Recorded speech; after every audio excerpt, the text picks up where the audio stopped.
Quand on me définit peintre-chercheuse, c'est bien sûr un compliment. Dans la mesure où je suis peut-être ni orthodoxe dans un champ ni dans l'autre. Parce que je mélange un peu ces deux formations qui est celle de peintre aux beaux-arts et effectivement de chercheuse en histoire de l'art. C'est vrai que dans ma formation en histoire de l'art, mon sujet de recherche était fortement axé sur des questions de politique culturelle. Donc effectivement, j'ai eu accès et j'ai appris à travailler au sein d'archives très différenciées. Et cette pratique de la recherche est vraiment quelque chose qui me tient à cœur.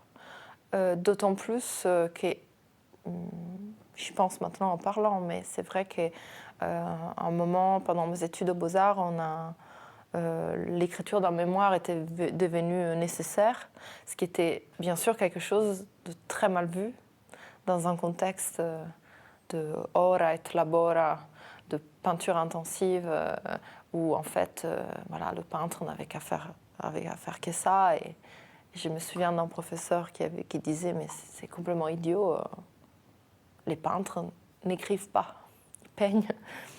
Et donc je trouve, c'est vrai que j'ai développé pas mal de choses enfin un peu ma pratique se centre sur cette double facette de recherche et peinture à l'atelier, peut-être en opposition aussi à ce genre de dogme finalement ou de dictat que j'ai pu entendre.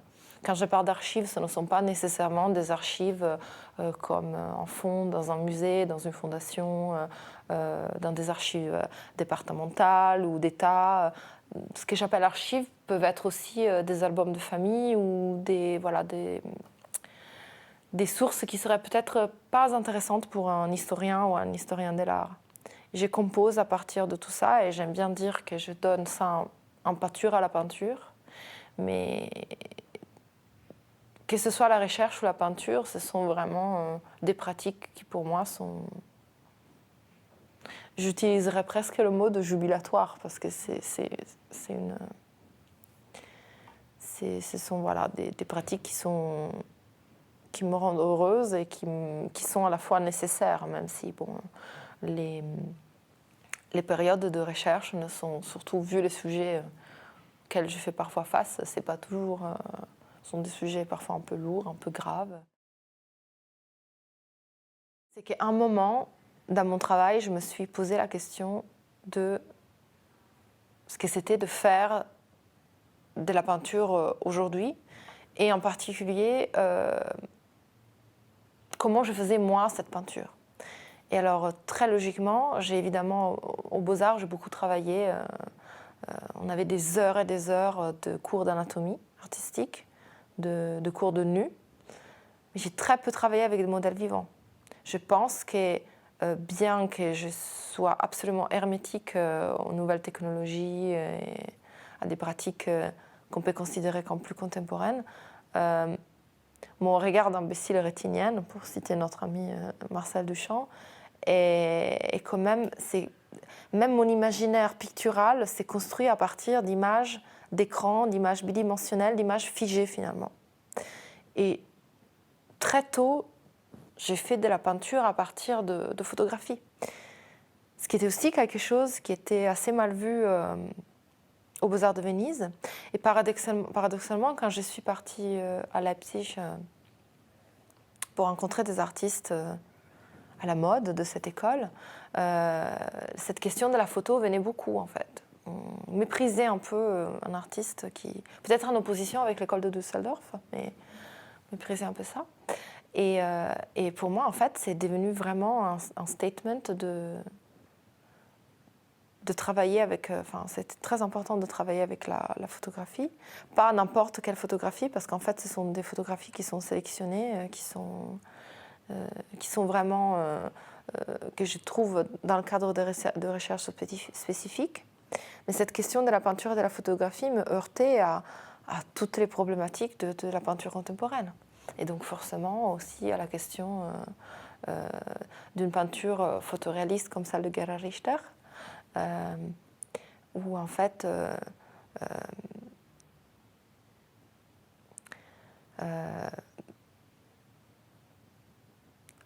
la question de la photo et de la peinture dans son travail est un peu mise à l'écart. Il la balaye en disant, à une certaine époque, presque comme s'il voulait s'en défendre, il dit je veux faire de la photographie avec la peinture. Et je pense que ça c'est aussi une question très importante. Je pense que c'est parce qu'effectivement, à une époque, si la peinture était tolérée, elle devait être absolument conceptuelle. Et donc voilà, si à une époque, paradoxalement, disons à la fin du 19e, au début 20e, la photographie n'était pas considérée comme de l'art, à un moment, la peinture n'a pas été considérée comme de l'art. Et alors, ces deux médiums sont complémentaires. Bien que moi, je ne fasse pas de photographie, au contraire, pour moi, c'est très important de faire de la peinture avec la photographie, mais aussi avec des photographies qui seraient le point de vue extérieur. Et à partir de ce point de vue extérieur, je peux composer quelque chose de subjectif. Mais en aucun cas, je composerais une mise en scène que je peignerais ou une mise en scène qui serait photographiée et que je peignerais ensuite. Si on parle de provocation par rapport à mon travail, je pourrais dire oui, effectivement, il y a quelque chose de l'ordre de la provocation. J'ai envie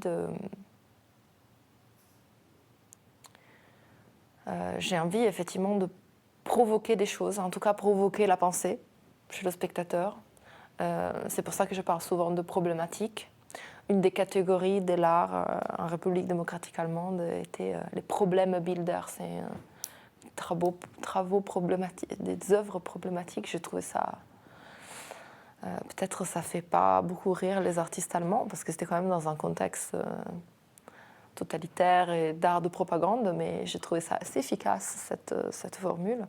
Et donc, le fait de... Quand on parle de provocation, effectivement, on cherche une réaction aussi, et peut-être la provocation sert à émouvoir aussi, et la peinture, elle sert à ça. En revanche, si tu me dis ironie, je ne sais pas si je me retrouve là-dedans. Parce qu'en fait, l'ironie, c'est quelque chose de l'ordre du faire semblant. Alors, moi, je suis sûre que dans mon travail, je ne fais pas semblant. Je suis bien énervée comme il faut et je ne fais pas semblant.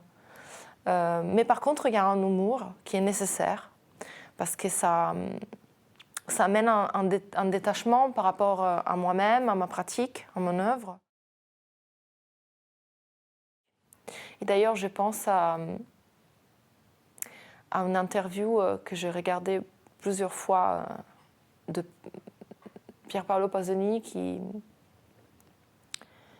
interviewe Moravia dans le cadre de Comizi d'Amore, qui est en fait un documentaire très important qu'il a fait en Italie dans les années 60, et qui parle beaucoup de sexe, par exemple, une question qui est absolument taboue dans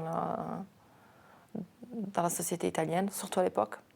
Et il dit qu'en fait, l'ironie, elle est centrale dans l'attitude et dans le discours des Italiens, surtout dans ce cadre-là. Et que finalement, l'ironie et le scherzo, la blague est comme un élastique que tu peux étirer, allonger, mais ta parole, elle revient, elle ne prend aucune position. Donc il y a quelque chose de l'ordre du manque de prise de parole, de prise de position. Et que c'est quelque chose d'assez gênant contre lequel je me bats aussi, je pense, dans mon travail. Mais j'envisage l'œuvre comme un piège pour le spectateur. C'est quelque chose de formel aussi. J'ai choisi une technique qui découle de l'aquarelle. C'est une peinture qui est assez lisse finalement, qui est assez plaisante à la vue, qui est juste, si on veut imaginer quand même dans une idée académique, de proportion, etc. La couleur que j'ai choisie participe à cette mise à distance. Mais c'est comme quelque chose dont on s'approcherait, on ne se méfie pas de ce qu'est la forme cache du fond. Je pense que peindre des personnalités très importantes, enfants, le fait de chercher leur visage en tant qu'enfant, c'est quelque part peindre la possibilité de ce qui serait devenu, mais aussi peindre mon rapport à eux d'une façon simplifiée. Et quelque part, peut-être aussi les remettre à leur place. Aussi peut-être peindre des présences et pas leur icône, parce que l'icône, c'est quelque chose aussi qui renvoie au pouvoir, au piédestal. Mais c'est quelque chose qui est déjà arrivé dans mon travail. Et le déclic a été quand j'ai travaillé à cette série qui s'intitule Forever Young en 2012, où en fait j'étais tombée sur une photographie de Staline, pas enfant mais jeune. Et en fait, il y avait dans son visage, j'ai commencé à peindre par ça. Dans son visage, il y a quelque chose de familier, mais en même temps, ce n'est pas Staline le dictateur, ce n'est pas encore ça. Et j'ai commencé par lui, et après, j'ai vraiment cherché des photographies de dictateurs plus ou moins sanguinaires du XXe siècle, leur visage en tant qu'enfant ou jeune homme avant qu'ils rentrent en politique et on puisse les reconnaître en tant que l'icône du pouvoir. Et je l'ai fait pour plusieurs raisons. Je ne les maîtrise pas toutes, mais c'est peut-être encore une fois un piège, parce que ce qui m'intéresse aussi dans quelque chose qui caractérise la peinture et ma peinture, c'est cette question aussi de piéger un peu le spectateur, de le rendre vigilant vis-à-vis des images, et des peintures aussi, parce que les peintures sont un peu une revitalisation ou remise à jour d'images d'archives. Et dans cette série-là, j'ai cherché vraiment la réaction du spectateur, qui était attiré vers ces visages jeunes. Et jeune est quelque chose de positif, qui en plus est rendu particulièrement plaisant et romantique dans un portrait peint. Et donc tout de suite, un portrait de Ceausescu, on me demandait si c'était pas Franz Kafka jeune. C'est un portrait très beau que j'ai peint avec une certaine délicatesse. Et en fait, rarement les gens finissaient par reconnaître l'un des dictateurs. Mais pour moi, c'était vraiment la question aussi de ce familier qui nous trompe. Et donc en créant un espèce d'aller-retour, d'attirance pour la peinture, pour cette surface lisse, et de répulsion par rapport au sujet, une fois qu'on a eu la clé de lecture. Je pense que cette question d'inclure aussi bien des personnages connus et des anonymes, c'est proprement une volonté sous-jacente de mêler la grande histoire, l'historiographie à la petite histoire. Et d'autre part, peut-être le moteur est aussi celui de défaire des hiérarchies, parce que l'histoire, elle est faite de hiérarchies, il y a des zones d'ombre. Et souvent, ces personnes anonymes, c'est eux qui se retrouvent dans ces zones d'ombre, mais ils ont néanmoins participé à l'histoire. J'ai dit en effet dans une interview que je faisais une peinture d'énervé. Je l'ai dit dans la mesure où j'ai l'impression que je fais quand même malgré tout, bien sûr, de la peinture parce que c'est le médium que j'ai choisi et que j'ai fait ça depuis toujours. Et c'est une vraie pratique qui m'est nécessaire. Mais c'est aussi une pratique que j'ai construite un peu toute seule et probablement contre des choses qui soient dans le contexte de l'histoire de l'art contemporain, que ce soit dans le contexte contemporain économique, politique et social. Et donc, dans ce sens-là, je fais la peinture un peu en réaction. Et bon, ça peut paraître étrange que je dise que la peinture, dans le contexte dans lequel mon travail d'artiste a évolué, était une forme de résistance. Bien que la peinture, et notamment la peinture figurative, soit dans le milieu, bon, c'est quelque chose aussi assez spécifique au milieu français, et encore aujourd'hui considéré comme un outil de spéculation bourgeoise,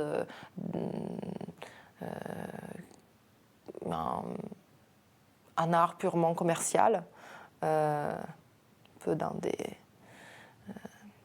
je ne dis pas que cette idée est complètement généralisée, mais disons qu'il y a un peu des épigones d'une certaine idéologie, je dirais aussi, d'une certaine époque, qui persiste. Et c'est vrai que le fait de faire de la peinture dans le contexte dans lequel j'évoluais était une façon voilà, de m'opposer aussi à ce qu'on me disait de faire en tant qu'artiste. Finalement, comme quand là où j'ai appris à peindre, on me disait qu'il fallait absolument peindre de telle façon, parce que c'est comme ça qu'il fallait faire, ou de peindre de telle façon et choisir tel sujet aussi parce que j'étais une fille, et c'était ça qui... Bon, ça c'est tout un autre... c'est toute une autre question, mais qui est cruciale aussi. Et donc oui, je pense que j'ai fait une peinture d'énervé. Comme je me suis dit souvent, que mes références d'artistes favoris que j'ai le plus regardé étaient des hommes. Finalement, au cours de mes études et de ma petite vie d'artiste, j'ai surtout regardé le travail des hommes. Et c'est très important du point de vue formel, conceptuel. Mais d'un autre côté, la question pour moi de l'histoire des femmes dans l'histoire de l'art et de l'histoire du féminisme est aussi cruciale. Et donc, comme j'aime bien aussi aller contre, j'aime bien à la fois aller contre qui prétendrait que la peinture est ce médium conservateur, bourgeois, mais aussi quelque part patriarcal. Et d'un autre côté aussi critiquer ces figures tutélaires de la peinture qui sont effectivement des hommes. En gros, c'est clair que je ne suis pas... Si je n'avais pas tous ces questionnements-là, peut-être je finirais par m'ennuyer à peindre et il me manquerait effectivement un peu un moteur pour ma peinture.